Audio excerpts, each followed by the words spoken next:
ரஜினிகாந்த் அரசியலுக்கு வந்தா தமிழகத்திற்கு மிகப்பெரிய ஆபத்துன்னு சொன்னீங்க. எந்த அடிப்படையில அதை சொன்னீங்கன்னு எடுத்துக்கிறது? பெரிய ஆபத்து ஒரு தமிழன் அல்லாதவன் தமிழ்நாட்டை ஆள்வதா? தமிழர்கள் தான் தமிழர்களை ஆளணும்னா அது ஜெயலலிதாவுக்கு பொருந்தாதா, எம்ஜிஆருக்கு பொருந்தாதா? அவங்க மேலே அந்த விமர்சனம் இருக்கு இல்லையே.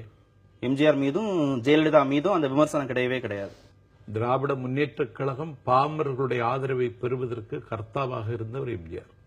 இல்ல, நீங்க சொல்ற வாதத்தின் அடிப்படையில நான் கேக்குறேன். இன்னைக்கு அதுதான் தமிழர்கள் ஆளணும்னா அது எம்ஜிஆருக்கும் ஜெயலலிதாவுக்கும் பொருந்தாதான். ஏன் பொருந்தாது? தமிழர்களாகவே வாழ்ந்தார்கள், தமிழ் இனத்திற்கு தங்கள் பங்களிப்பை நிறைய தந்தார்கள். இங்கேயும் அவரும் ரொம்ப நாள் இருக்கதானே செய்யறாரு. ரஜினியும் 44 ஆண்டு காலம் நான் தமிழகத்துல இருக்கிறேன், நான் ஒரு பச்சை தமிழன் தான் அவர் சொல்றாரு. திரைத்துறை சார்ந்து அவருடைய பங்களிப்பை கொடுத்துட்டு தானே இருக்கிறாரு. அவர் மட்டும் வரக்கூடாது, அவரை மட்டும் நாங்க தமிழருங்கிற ஒரு அளவுகோல் வச்சு பார்ப்போம். அது மட்டும் அளவுகோல் கிடையாது. இது ஒரு பெரிய கலாச்சார சீரழிவு வரும் ரஜினி வந்தா. ஆமா, அரசியலுக்கு வந்தா என்ன சீரழிவு?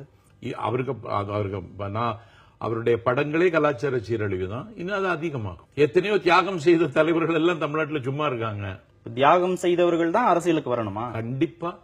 சசிகலாவும் தினகரனும் என்ன தியாகம் பண்ணிட்டு அரசியலுக்கு வந்தாங்க? சசிகலாவும் தினகரனும் என்ன தியாகம் பண்ணிட்டு அரசியலுக்கு வந்தாங்க? 33 ஆண்டு காலம் அம்மாவுக்கு கூட இருந்தது தியாகம் இல்லையா? தமிழகத்துக்கு தியாகம் பண்ணுங்கன்னு கேட்டா நீங்க ஜெயலலிதாவுக்கு பண்ண தியாகத்தெல்லாம் சொல்றீங்க. எதுவாவது சர்வீஸுங்க. நான் சொல்றது வாழ்நாள் முழுவதும் சினிமாவில் நடிச்சிட்டு ஒரு கட்டத்துல நான் தமிழ்நாட்டில் அரசியலுக்கு வரேன்னா என்னது இது?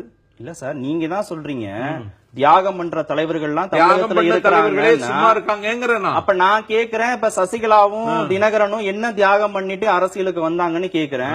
நீங்க ஜெயலலிதா கூட இருந்தாங்களே 33 ஆண்டுகள் சொல்றீங்க. தியாகம் தானே. 33 ஆண்டு காலம் ஜெயலலிதா கூட இருந்தது தியாகமா? அது ஒரு தகுதி போதும் அரசியலுக்கு வரதுக்கு. ஒரு சுகங்களுக்கு அடிமை உறாத சூரிய பெருந்தாய் ஒரு தலைவிக்கு கூட வானமும் சிறகுமாக இருக்கிற தியாகம் இல்லையா?